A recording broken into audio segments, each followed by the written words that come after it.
this is an iHeart podcast. Guaranteed human. The springtime thaw is finally here. Flowers are blooming. Days are longer. We're saying yes to more plans and finally getting outside, running, walking, just moving again. It's the perfect time to upgrade your everyday go-tos with Bombas. Take Bombas sport socks. They're super comfortable and designed with sport-specific tech for running, cycling, yoga, hiking, you name it. I use them to run in, and I can tell you they work beautifully. So head over to bombas.com and use code SYSK for 20% off your first purchase. That's BOMBAS.com, code SYSK at checkout. Welcome to Stuff You Should Know, a production of iHeartRadio's How Stuff Works.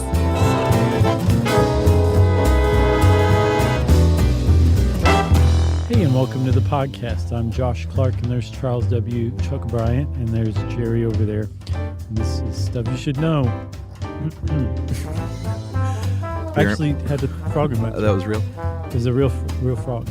So we're in our nice, quiet room here. It's so nice. I feel The walls are dark and padded.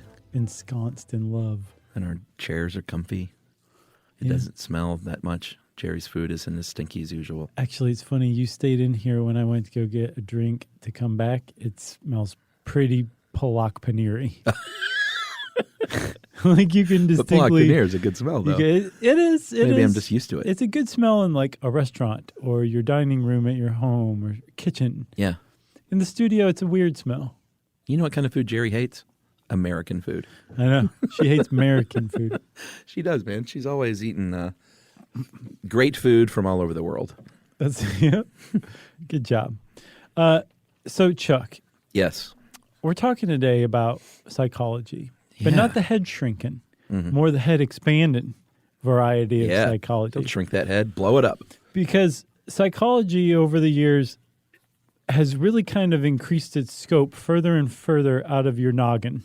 Yeah, it kind of started out very focused on the noggin. Very. And then it was like, well, truth be told, your mom has a lot to do with this stuff too. Yeah. And your friends. We're just going to come out and say it. And your dad. They really screwed you up. And then with this stuff, with environmental psychology, it has really expanded on a macro level. Yeah, because it's saying not only are you all screwed up by yourself and that your friends and family are screwing you up, the physical spaces that you exist in can screw you up. Or the other side of the coin, to make you happier, more relaxed, less stressed out. And we, environmental psychologists, is what they started to call themselves, are going to figure out exactly the how, what, who, why, when, where, the who's it, the anywho, all of it. The what? To explain how our environments affect us. And then while we're at it, let's just throw in the whole kitchen sink. We're going to do it the other way, too. We're going to figure out how humans affect the environment and how we can make humans better stewards of the environment. But for now, we're going to go take a nap because this is a lot. Yeah, but all of this through the lens of psychology, which, like, I read this stuff. I think it's really cool and interesting. And I think you do, too, initially. But it seems to break down a little bit scientifically. And my whole jam when I walked in, I was like, I think this is really neat. Like, maybe they just shouldn't call it science. And they should just say, like, hey, let's look at how a grocery store can best be planned out and touch on some psychology. But, like, don't ask me to prove it. Right. With studies that can be replicated. So there are a lot of studies about this stuff. And they're legitimate, peer-reviewed studies. But they're real disparate and not necessarily related. And I think what you're talking about is environmental psychology tries to kind of bring them all together and say, this is our jam. Right. And that the pieces don't necessarily connect yet like you would think they would from, looking on the outside, seeing that there's a whole field of psychology dedicated to studying this. Is it, hey, I want to be paid a lot of money to consult on a new shopping mall? I maybe so, but I honestly don't know what the drive is. I don't know. It's interesting stuff, though. Oh, yeah. It's be sure. It's famously interesting. Everybody loves environmental psychology, even if you don't know the name of it. And people have understood, too, that like our environments do affect us for way longer than environmental psychology's been around. There's a like every history of environmental psychology that you'll read will give this example of Marco Polo reporting in the 13th century. He came across a ruler in China who was curious about why some neighboring state or kingdom was always like super hostile, not only with other kingdoms, but within the kingdom themselves. Yeah. So he ordered an experiment done where he had soil brought in from that kingdom, placed under the chairs of some people, and all the people started arguing. So he concluded it must be in the soil. Yeah. Which is, I guess, an early scientific experiment. Yeah. But he never explained what was in the soil, maybe ghosts. Yeah, it was ghost soil. Right. Should we talk about Churchill since we're talking about history? Yeah, we got to kind of leap forward from the 13th to the 20th century. Yeah, Churchill very famously said, "We shape our buildings and later they shape us." Belch cigar toke. Right. And he very famously, when World War II bombed out the Parliament building, he said, "Rebuild it just as it was." And everyone else was like, "Hey, governor, shouldn't it be a bit bigger?" And he went, "No." They had the chance to give everyone a little more space. Yeah, and he desks. said, "No, do it exactly like it was." He wanted to create a sense of urgency, and he said, "At critical votes and moments, it would be filled beyond capacity with members spilling out into the aisles." I just heard a little Sean Connery in there. I can't let it pass. In his view, a suitable sense of crowd and urgency. That's pretty good. Can you do Roger Moore doing Winston Churchill? No, I've never tried Roger Moore. Yeah, I've never heard anybody do Roger Moore. Karate chop. That was pretty good. So yeah, there's been this awareness that like Churchill says, we shape our buildings and later they shape us. Right. But it wasn't a field, a part of psychology until the late 50s, early 60s. And actually, you can trace it back to one group of people at City University, New York. CUNY. Yep, led by, what are they? The Fighting Manhattan Transfers? Well, there's a... They have a great a cappella group. There were a bunch of CUNYs. I'm not sure which one this was. City University of New York, they're all over town. Oh, I didn't know that. Yeah. Oh, okay. Well, I'm not sure which one it was either, but Harold Prashansky was the leader of this group from CUNY. And they were a group of social psychologists. And some people at a hospital in New York, we'll just say hospital because there's probably only one, like there's only one CUNY. Mm-hmm. They came to this group and said, hey, we're trying to figure out how to make our hospital rooms like way better for patients. They said, we're from hospital. Right. They said, oh, okay, we're from CUNY. And Harold Prashansky's like, we have no idea how to tell you how to do that. Yeah. So he went ahead and founded environmental psychology, which seeks to do exactly that. Yeah, he wrote the book on it, the first one that is. I'm sure there are a gazillion now. Mm-hmm. In 1970, Environmental Psychology, Man and His Physical Setting, and by man, he means person. Human. But it was 1970, so there were only men that mattered in 1970. Right. So he is the father of environmental psychology. He's the father of lies. You know what I think the deal is? It's so unwieldy. And they're trying to corral this unwieldy thing because it's nature and it's design and it's color and it's fabrics and it's people's brains. And I'm with you. all right, so We're just going to gripe about it the whole sporadically throughout the whole episode. So the whole idea of prior to environmental psychology, and still is the case in a lot of cases, is if you're going to do an experiment, they would bring you to a very just plain lab, and their idea was like, let's strip away everything so you're not influenced by anything. They would hose you off. Yeah, exactly, delouse you. Yep. And you would be just sitting in a white room with fluorescent bulbs buzzing above your head and Bill Murray zapping you whenever you gave a wrong answer. Oh, yeah. And they were like, this is the way to do it. But there were a couple of psychologists, Roger Barker and Kurt Lewin specifically, that said, you know what? That's making things worse, stripping the world away and putting people in these sterile environments. Like, you're going to be confounding the results. Yeah, just from the outset. Yeah. It doesn't make any sense. And psychologists, other psychologists said, shut up, be quiet, you two. And they said, no, we won't. We're going to go found environmental psychology along with Harold Prashansky. And the idea that you have to not only study people in their natural setting to really understand what's motivating their behavior. Mm-hmm. But also the idea that natural setting itself is creating part of their behavior. Right. You can't study that in the lab. So that's one of the things that makes environmental psychology unusual. Is it's not meant to be conducted in the lab. It's meant to be conducted in a real world study or real world setting. Right. Then the other thing about it is it's multidisciplinary as well.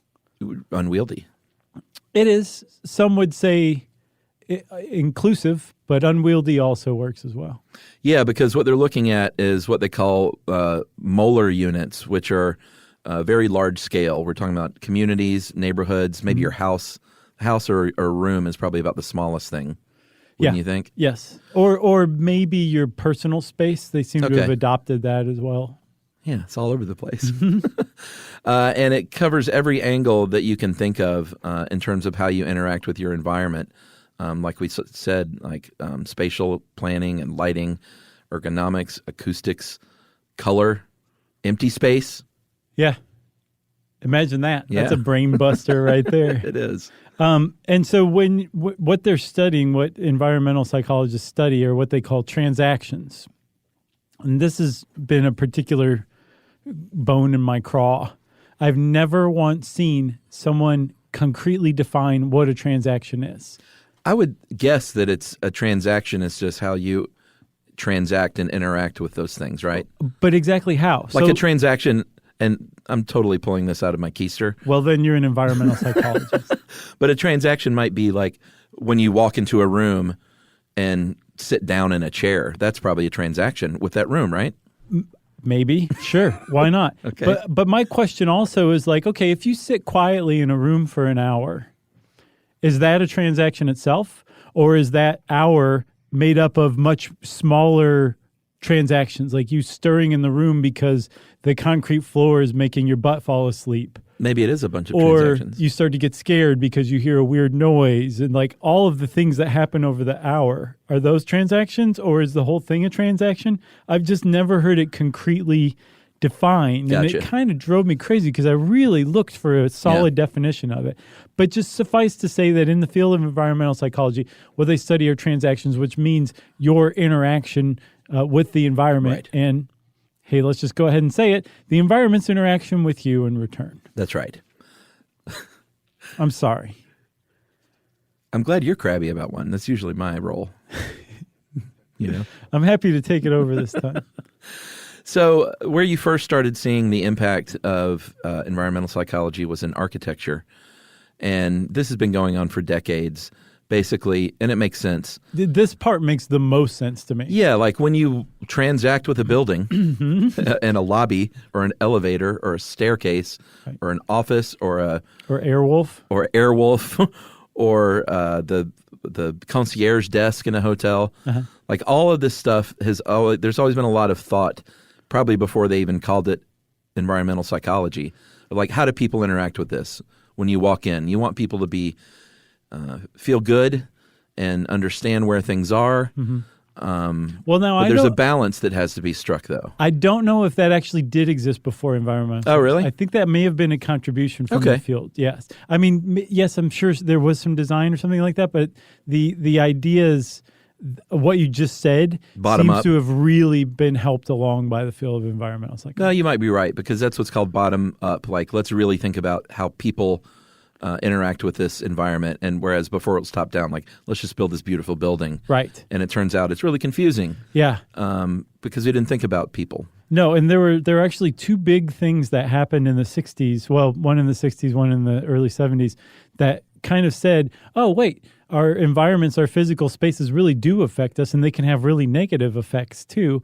The first one was the Kitty Genovese murder. Yeah, which we covered. Mm-hmm. We did a whole episode on that. Mm-hmm. That was, but the long story short, the popular conception is that an entire apartment block of people watched Kitty Genovese be murdered publicly over the course of like an hour, and nobody did anything, even though that's not fully true.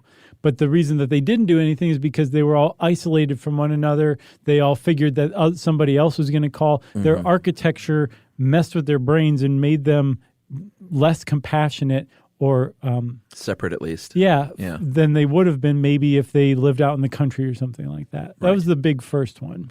Yeah, which I don't even know if we touched on that in the episode, did we?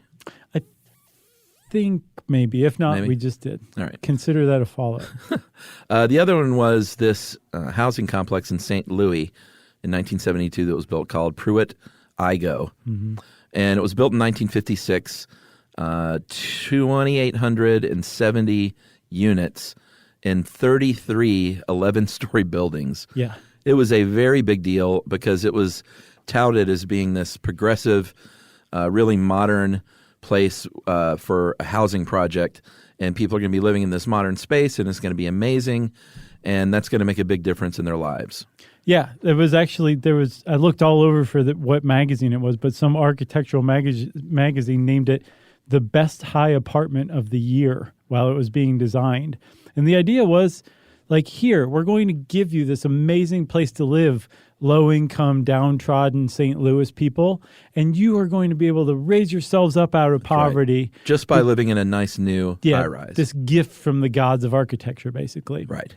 And the exact opposite happened. That's right. That within 16 years, by 1972, the Pruitt-Igoe complex, 33 11-story buildings, was razed to the ground. Yeah. And there became a really, really negative, popular idea about Pruitt-Igoe. And that was that no matter what you did for poor people, and in this case, read black people, they're going to drag it down to their level. Right. Because within that 16 years, Pruitt-Igoe became blighted by crime, vandalism, neglect, disrepair. The police were afraid to go out there into the complex. There was a sense of lawlessness. And so when it got torn down, everybody said, yep, see, can't do anything for those people. And then later on, academics, including environmental psychologists, said, wait a minute, I don't know if that's actually the case. What if it was the actual buildings that were the problem? Yeah, they came in and they called it, this is dysfunctional architecture. And they said that you did this top-down thing and built this beautiful building but didn't think about the people, this bottom-up approach. You never thought about the residents. And research later on, this is where we get into a couple of other theories that we've talked about. I know we've talked about the broken windows theory, which basically is the idea that you need to go after the vandal or the person who throws a brick through a window, even though that's low-hanging fruit, legally speaking, as far as cops go. Or fines. Yeah. So you need to go after those people because those small things that happen will basically lead to larger things. And that's what happened at Pruitt-Igoe. They never changed out the burned light bulbs. They never fixed the broken windows. And if you believe in the broken windows theory, that's a pretty prime example of how something can get out of hand. Right. The other big theory that kind of evolved to explain what happened at Pruitt-Igoe is called the defensible spaces theory. And that was basically that the designer of this complex had failed to delineate each unit from the other so that really the only thing that separated units were the thin interior walls. Right. Everything outside was just common, public, belonged to no one, so it was totally ripe for abuse. And lawlessness and criminal behavior. Part of the other problem with the design was that the common areas, the play areas, were all were kind of like around corners, were out of view. So there was no way for the community to keep an eye on their kids or one another. And so these became hotbeds for crime as well. And inside and out, right, wasn't the idea that they were all identical. Yeah. So there was no sense of individual ownership. Right. Which can bring about pride. It was just, here, you live here now, stay here. Right. And that doesn't work with people. And so environmental psychologists had this idea afterwards as they were kind of thinking about all this stuff that, well, maybe there's some easy things we can do, like, I don't know, asking residents what they want or need out of a building while you're designing the building.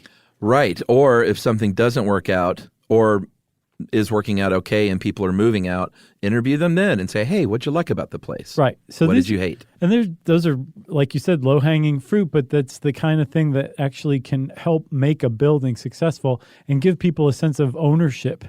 And if you feel ownership over a place, you're going to tell somebody, hey, pick up that trash that's my walkway. Right. You don't just throw your trash there. Yeah. If that's really kind of their walkway as much as it is yours, maybe you don't feel quite as moved to say something in that case. So just taking that stuff into account as far as environmental psychology is concerned helps explain how you can prompt someone to take ownership of a place and therefore get more out of it, but also take care of the place as well, which is that bi-directional reciprocal interaction with our physical environments that is like the basis of environmental psychology.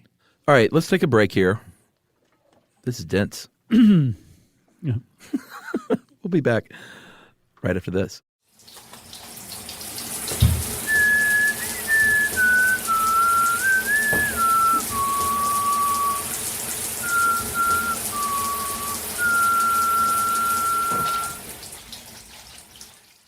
The springtime thaw is finally here. Flowers are blooming, days are longer. We're saying yes to more plans and finally getting outside, running, walking, just moving again. It's the perfect time to upgrade your everyday go-tos with Bombas. Take Bombas sports socks. They're super comfortable and designed with sport-specific tech for running, cycling, yoga, hiking, you name it. I use them to run in, and I can tell you they work beautifully. So head over to bombas.com and use code SYSK for 20% off your first purchase. That's BOMBAS.com, code SYSK at checkout. Well, now, when you're on the road, driving in your truck, why not learn a thing or two from Josh and Chuck? It's stuff you should know. Stuff you should know. All right. All right, so let's talk about some of these behaviors as far as like fitting into a space that have kind of popped up over the years. There's 1, 2, 3 of these listed that make a lot of sense to me. Yeah. The first one is territoriality, and you put this together. You describe this very plainly as like if you go into a coffee shop and you put your bag down on a table and then go order your coffee, or if you just dress up your cubicle with dumb stuff. Yeah. That's you claiming your space, even if it's not your space. Yeah. Like your cubicle, you're like, this is my backpack on this table. Don't sit there. Right. That's just territoriality. That's one way that we behave. Because most spaces are social spaces. They're used by more than one person. Right. The next one is crowding, which I think is super interesting because crowding is a result of density, but you can have density without being crowded. Right. If you have smart design. Like thousands and tens of thousands of people go through a shopping mall every day, but you should never feel crowded in a shopping mall because of the way they have these things designed. Oh, dude, it happens to me every time. Do you feel crowded? It's just a spectrum of how soon it starts. Really? Every time I go to a mall. You feel crowded? Yeah. And there's because that's the opposite of how it should be. Right, I know. Okay. But it's me. I'm in like really well-designed malls, but it's still me. Where I still feel crowded. There's a period where like the thing that you mean I would do in the wintertime would be to go walk around the mall because we were like a half a mile away from it. So you, me, Momo, and I would go walk around the mall. Oh, I thought you meant the interior mall walkers. Not the mall. That's basically what we were doing, but we were just killing time. Because I worked at the Gap for a month, and I didn't know that was a thing. Yeah, it's before a thing. Before the stores open, the mall is open. Right. And that's where you'll find some really fantastic jumpsuits. Dude. Walking around and exercise clothes. Yeah, and they'll have like clubs and coffee, clutches, and all sorts of stuff. Yeah. No, mall walking is a thing. Okay, but you were on the outside of the mall. No, we were inside. Oh, we have a bag that Momo comes with. Oh, okay, us. Gotcha. But so we were walking around the inside just at night or whatever, you know? The youngest ones there. Kind of. So, but every time I'd just be like tense and then just feel crowded and like edgy and stressed out. And this is before the mall opened? No. Okay. I don't stop with the mall walking thing. It has nothing to do with that. All right, mall's open. Mall's open. You're shopping. Maybe even nighttime. And Momo's there. Okay. And we're inside. Okay. And there's no one wearing a jumpsuit. And you're not 75 years old. No. Okay. But now we've reached the end of the story. Oh, so you would just get anxious despite the fact that they were purposefully designed to not feel crowded. Right. And that's part of the challenge of mall design is to make it so people like me can stand to stay there as long as possible because the longer you're there, the more shopping you're going to do. But you want a bunch of people. You don't want just one person at a time going through the mall because of crowding.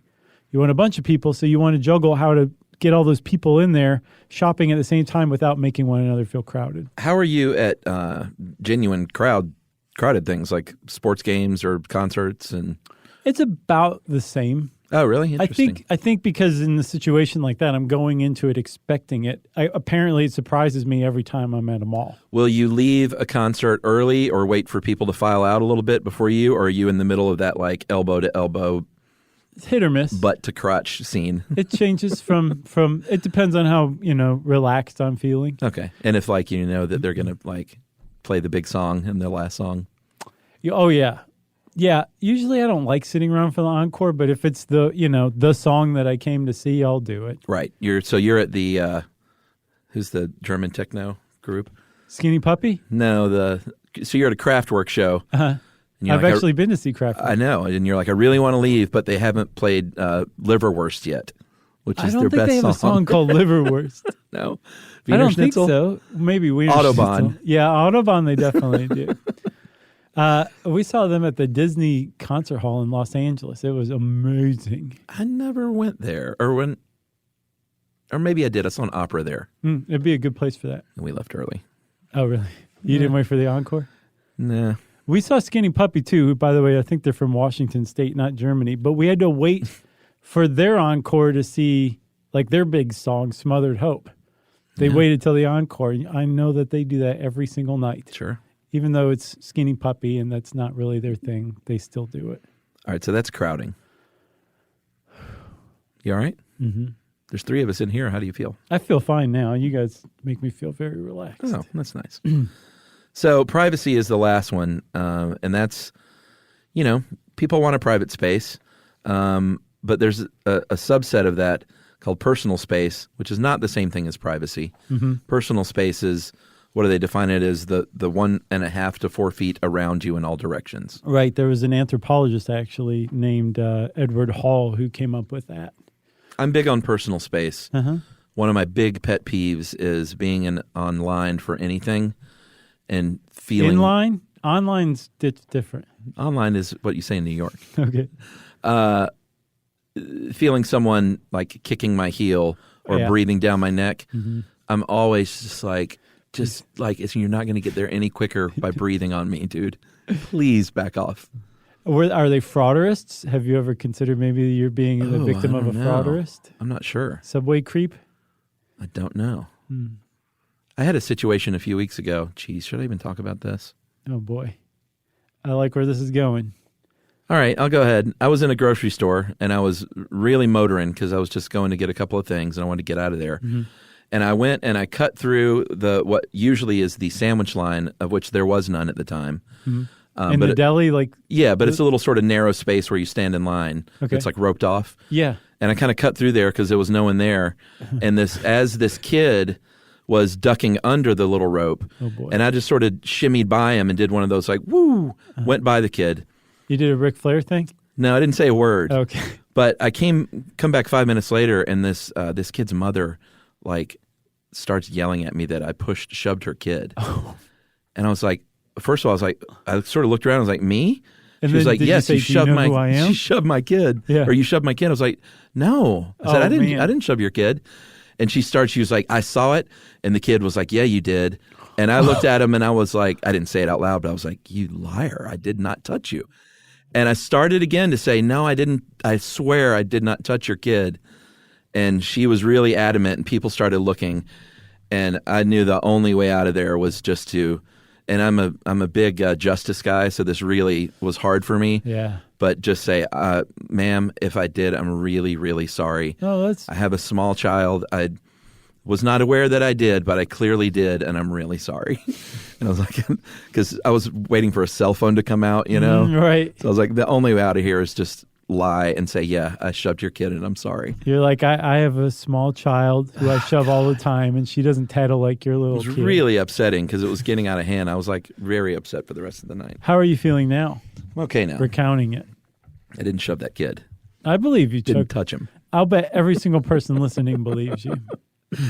Oh, man. All right. So where are we? Personal space. That's what I was talking about. Yeah, I so- shove kids when they get in my way. Right, exactly. So the upshot of all of this, everything we've talked about, the idea that you need space that is your own, that you can defend, and that you can consider a place to have privacy and to put your stuff, and the idea that a high density of people in the wrong kind of situation creates crowding. All of this stuff contributes to the ultimate goal. One of the big goals of environmental psychology is to put all this stuff together and create ideal environments. That's right, which is a balance of things. It's not necessarily like just the biggest open place in the world because people have to shop and you have to still have these other things that have to be accomplished. Right. But the quote here is where people feel self-assured and competent, where they can familiarize themselves with the environment whilst being engaged with it. And there are 4 main factors here that basically say it's ideal or not. Unity, basically things work well together, self-explanatory. Like the dude saying that his rug really tied the room together. Yeah, exactly. Legibility, that a person can navigate that space without getting lost, very important. Right. Complexity, that it's just complex enough to like keep you interested. And then finally, mystery, which I think is pretty interesting, which is like you never know what's around the next corner. Right. Could be a pot of chocolate melted. Could be death. Who knows? You won't know until you go look. That's right. So a lot of people who own businesses over the years, since the 60s when environmental psychology was started, have said, hey, you know what? A lot of this stuff about how people behave in spaces, I could use this to make people stay in my space longer. Yeah. And maybe they'll be likelier to spend some money Yep. that I'll get to keep because they came to my space and stayed here. And in fact, one of the pioneers of environmental psychology, a guy named Philip Kotler, he coined the term atmospherics. Yeah. And atmospherics is exactly what you would think it is. But he had this very famous quote, famous in these circles, I should say, that in some cases, the place, more specifically the atmosphere of the place, is more influential than the product itself in the purchase decision. Yeah. In some cases, the atmosphere is the primary product. Yeah. I mean, you brought up the Apple Store, but there are other, I don't go to these places, but I've been through and walked by some stores that feel like a nightclub. Right. With the way they're lit and the music and the... Yeah, like Abercrombie and Fitch, I think is what you're referencing. Yeah, Banana Republic. But yeah, it's they're trying to create an experience. And Emily even does this with her store, but it's not a cheesy nightclub. Sure. She tries to create an experience where people come in and they smell nice things and it's relaxing and there's plants. It's a yoga club. Yeah, Right. sort of. Exactly. A night yoga club. Basically. But so yeah, what she's doing is engaging in atmospherics, and it makes total sense. Of course, you want people to not want to like turn around and leave your store. You want people or to mill around. just have the product. He was taking it to the extreme, saying like sometimes the actual place where you buy the product is even more important to the consumer than the product. Yeah. I think that's pretty rare, but those are two extremes on the spectrum. Just the products and the place being more important than the products. Whereas, most stores fall within that spectrum, right? Yeah, we went to a store in Paris where both of us that just sold a bunch of different things. And, I mean, from pottery to quilts to clothes to plants.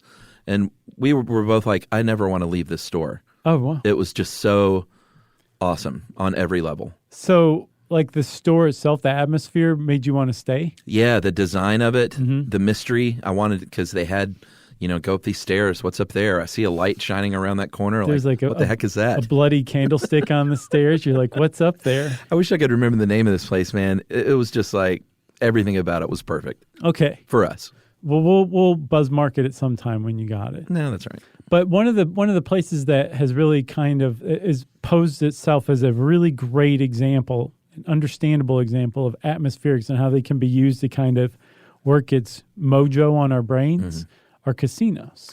Yeah, which we talked about in our episode on casinos.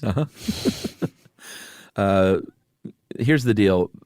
Humans have triggers and clues that the Germans call Zeitgebers. Not Zeitburgers.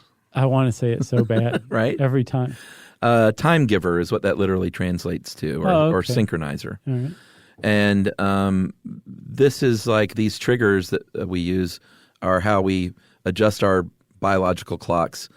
Things like, where's the sun literally in the sky? Or even looking out a window, does it look like dusk or dawn? Mm-hmm. Things like that. Or even literal clocks can allow Sure. us to reset our biological clocks. Casinos don't like those things. No, because casinos want you to forget all about time and any pressing matters you have on the outside. That's right. And instead spend your time and your money in the casino. So they remove any windows to the outdoors far away from the casino floor. Yeah. So there's no sense of what time of the day it is. There's no clocks or anything Yeah. like that. They're also very well aware that sound plays a huge role in the environment. Mm-hmm.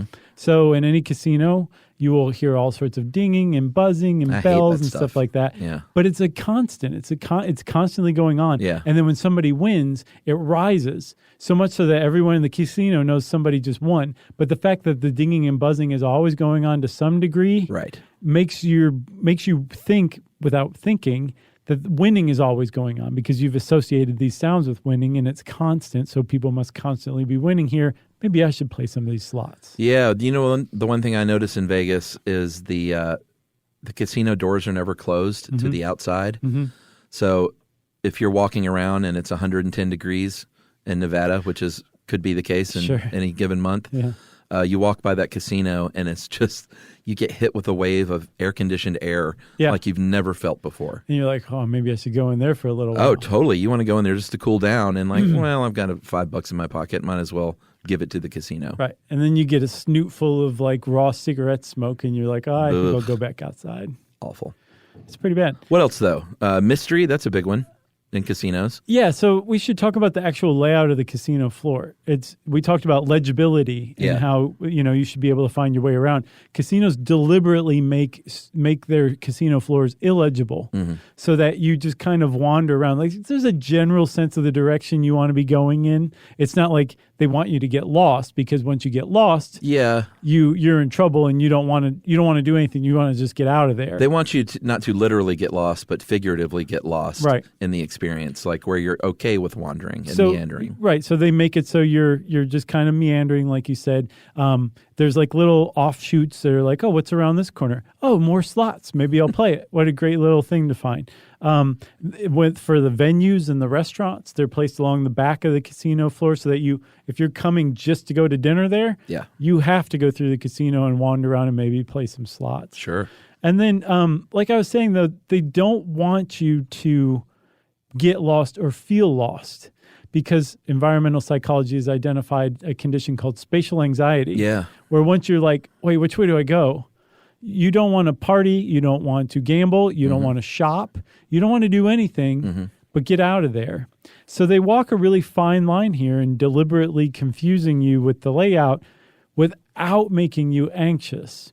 And they do this partially by unconscious subliminal cues that Yeah. they will use literally on the floor that show the way that you don't realize you're following.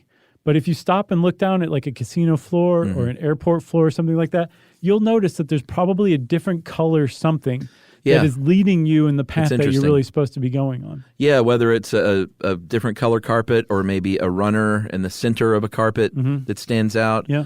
Or a tile on the edge that feels like it leads you in a different direction. Right. And this is all to help you in wayfinding, which you think of in like nature, but like you're wayfinding anytime you're in a big area like that. For sure. Like you're literally finding your way. There are signs. You know? That's a technique of wayfinding. Yeah, if you signage is a real thing, they do have signs in casinos. It's not like, again, they don't want spatial anxiety. So they'll have a sign that says restaurant this way. Right. Just walk through this maze to get there. Right.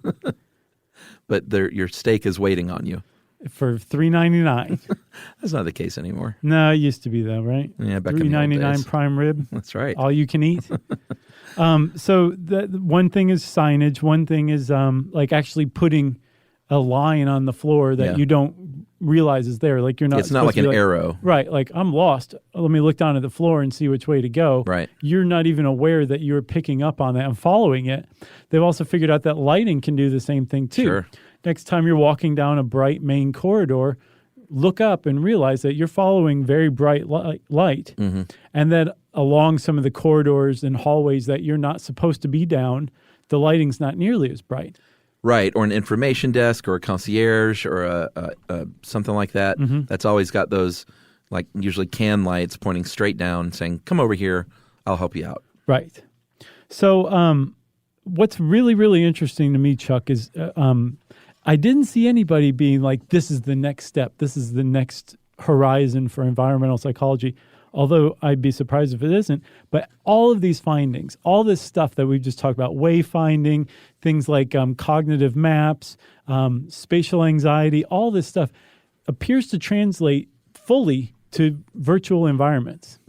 So all the stuff that environmental psychology has found out about how to make a casino more palatable and make you want to like spend also works for online storefronts. Or how you find your way around also works for designing video games and that kind of thing too. So environmental psychology works in the virtual world too. So it's your home, it's your stores, it's your cars, and then it's also virtual. The future. The future. You want to take another break and then come back and talk about the whole green movement part? Let's do it.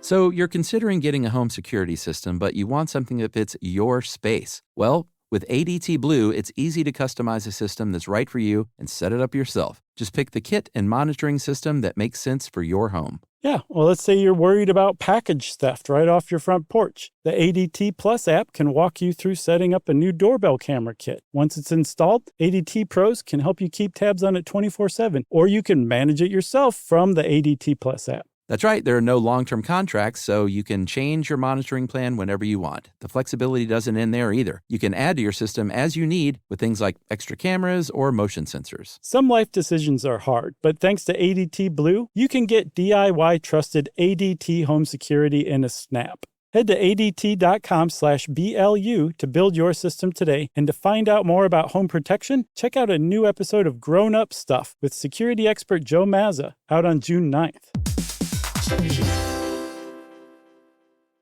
Well, now when you're on the road, driving in your truck, why not learn a thing or two from Josh and Chuck? It's stuff you should know. Stuff you should know. All right. So this is pretty dense, you're right. FYI. Are we back? Okay, yeah. I didn't know if that was off mic. No. Oh, I'll say in front of everybody. You didn't call me, hey, jerk. So I figured it was on mic. You figured we were going to leave it in. Hey, jerk, this is dense. You're right, for once. Are we recording? Sorry. So, yeah, this is where it gets interesting to me because... Finally. I think it's all interesting. But the flip side that we mentioned a couple of times is how you affect your environment as well. And I'm all about... Affecting your environment? Like peeing outside? I do take love this being environment. Grow, plant, grow. Like everyone knows that green spaces are good for your psyche and looking out a window is better. You know, I think I've said before I went to a high school that didn't have windows. No, you didn't say that. Yeah, we didn't have windows in our school. What? I know. It sounds crazy, and it is now that I look back at it. We had one common area that had these very high up windows, but none of the hallways, none of the classrooms had windows. My friend, your high school was an experiment. It might have been. It sounds like it was built in 1979. So I think doesn't ring a bell. I think it the year. No, I think it very much might have been an experiment. Like kids get distracted with windows. Like they'll do some real learning at Redan High School, right? Because you can't see anything. And then they followed your class and were like, "Oh God, no, tear it down." But everyone knows that green spaces and looking out a window or taking a walk through a park or something can really be restorative. There was one example of botanical gardens. Yeah. One of our favorite things to do as a family. Sure. But they said in this study here, it's like, leave your family at home. Yep. If you really want the benefit, go by yourself. Each of you needs to split up and wander around by yourselves. Which, hey, I look forward to when we can do that. So that's pretty low-hanging, again, stuff. Sure. Like, yeah, hanging out in a botanical garden is restorative. But the thing about environmental psychology is they're like, why? Why does that happen? Right. And then also specifically, how can we use that to build ideal environments? Right. And remember back at the very beginning, Harold Pershansky was asked how to make hospital rooms better, more conducive to patient well-being. He said, put them outside. Well, that eventually became, kind of a separate arm of environmental psychology. And that was led by Rachel and Stephen Kaplan from the University of Michigan, which has a huge EP program. Oh, really? I believe because of these guys. But starting in the 70s through the 90s, to the end of the 90s, they studied the effects of the outdoors on humans to understand how to improve built outdoor settings, to make it, to just squeeze and extract every little bit of that restorative juice from nature and let it drip down your face like so much navel orange juice. Just get all sticky from it. What is going on? It tastes so good, and the smell is almost overwhelming, overpowering, but it's just so beautiful and natural that you eventually just faint. That's what their goal was. Yep. So they went that way by way of a couple of kinds of attention that they talked about. Directed attention, which is how if you're in a real structured human-built environment, you're going to narrow your focus, which can be good to a degree if you're at work or something, but it can lead to depletion and stress and anxiety over time. Yeah. The other kind of attention is fascination, which, should we even talk about that? It just says it all. Sure. It makes me smile just saying that word. Right. Fascination, which is expansive, and the wilderness and nature is what brings that along. Yeah, that kind of mindset where, anything can happen, or you can just kind of trance out or zone out. Your attention's not being directed. Right. And there have been plenty of studies where they found that people do recover from sickness and surgery a lot faster, need less meds, and have fewer complications, and just feel better about your recuperation if your hospital has a green space. They found that not only just a real green space, but if you had a view of a window that was just a picture of an outdoor green space, like my you high school, still recovered better. They didn't even give you pictures of that stuff. They didn't. They tried to beat out of you the memory of what the outdoors were like. So they've come up with a ratio, though, of green spaces to structures within that green space. Like, a plaza or a fountain or whatever. Right. Of 70 to 30, I guess 70% green space. Right. 30% human-built structures. Right. Which 70-30. I guess they just kind of worked out over the average.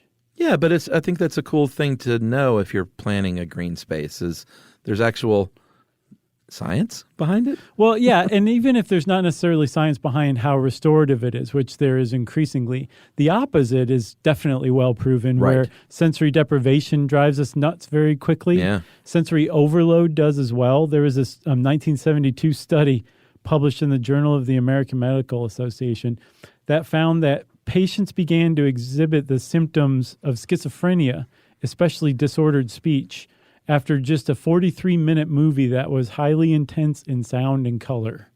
Yes, sound is a big thing for me. If I have more than one different kinds of sound coming at me, like I'm listening to the radio, and like my daughter will play something on a thing, and maybe Emily is saying something to me, forget it. It's like you're at the mall. Dude, I lose it. I got to get rid of a sound. What do you do? You just run and start pushing kids out of the way? I start shoving kids, and I put duct tape over Emily's mouth, and I destroy Ruby's toy. You got misophonia, buddy. Is that what that is? Maybe. Usually it's more with like chewing sounds or something like that. But if it's one thing chewing, it doesn't bother me. Okay. Two people chewing might be a problem. Yeah. Especially if they're hum chewing. Man. Like those people. Matt Groening? Matt Dillon in The Flamingo Kid. Did he hum chew? Yeah. It was like he went to his girlfriend's parents' house for dinner. And he's like, nom, nom, nom. Man, I haven't seen that in a long time. I haven't either, but That's I'll a deep cut. Never forget that part. It's a good movie. Yeah.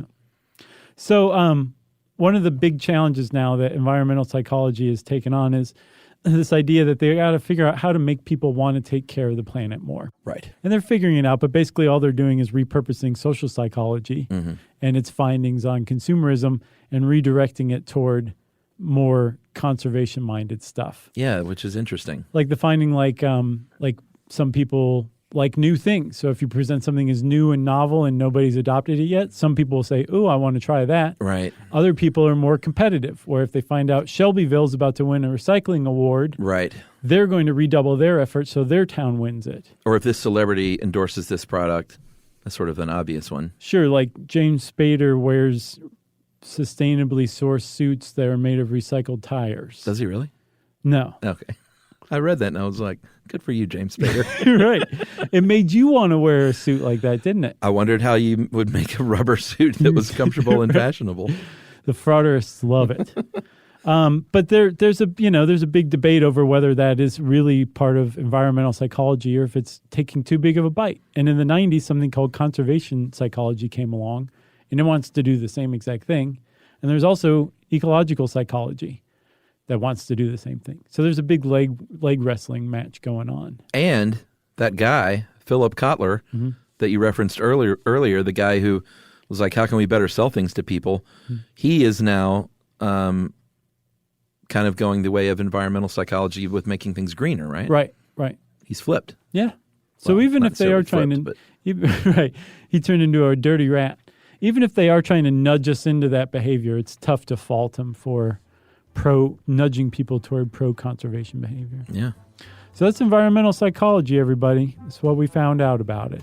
If you want to find out more about it, just go start reading. You can spend years and years doing it. And since I said that, it's time for listener mail. This is anonymous, but very interesting. Hey guys, I've listened to 4 years of podcasts. In a year's time, today I saw, boy, you got a lot of years to go, anonymous. Today I saw the new post on Guardian Angels and began to listen.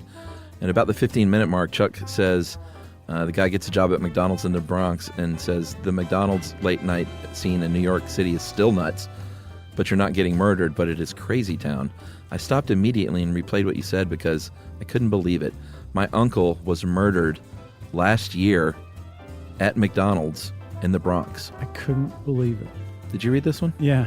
The details are horrific and mostly sensationalized for the media, which of course makes me angry. But he was an amazing man and strong, loving force in my life. Could it be I'm just super sensitive to this week, given that this is a year from that? But imagine that, though. I know.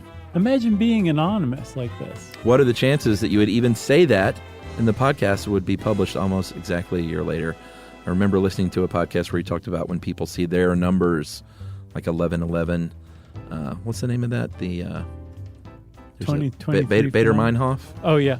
That's where you see like something, you learn about something, and then you see it everywhere. Right, that's what she's talking about. Yeah. Or when people use old gimmicks to find out what sex their baby will be, and it being because you're training yourself, allowing your subconscious through to make it seem like your number is appearing more often, or that you got an answer. Thank you for always giving me something to think about besides my stressful job, guys. And I will see you in Brooklyn on the 24th. I'll be pregnant. I'll be the one who's blacked out in the shadows with the modulated voice. No. She's pregnant, and maybe we'll be able to say hi to Miss Anonymous. Well, thanks a lot, Anonymous. I'm sorry about your uncle and this time of year. Yeah. It is very bizarre, though, that happened. We can attest. For sure. But it was not planned. She emailed back. She was very excited that we're reading this. That's cool. Well, if you want to get in touch with us like Anonymous did, you can go on to StuffYouShouldKnow.com and check out our social links. You can also send us an email to stuffpodcast@iheartradio.com. Stuff You Should Know is a production of iHeartRadio's How Stuff Works.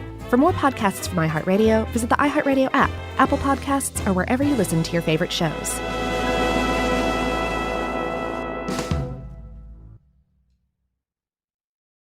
The next time you end up with something on your shirt, don't turn to your usual detergent. check out Tide Evo. Tide Evo represents over 10 years of innovation in product development. It's a revolutionary 100% concentrated waterless laundry tile made of compressed microfiber soap layers rather than liquid or powder. It's not pods and it's not sheets. It uses 6 layers of detergent fibers to deliver superior cold water cleaning without plastic packaging. It's mess-free, lightweight, and dissolves quickly. Try new Tide Evo. Real laundry magic. This is an iHeart podcast.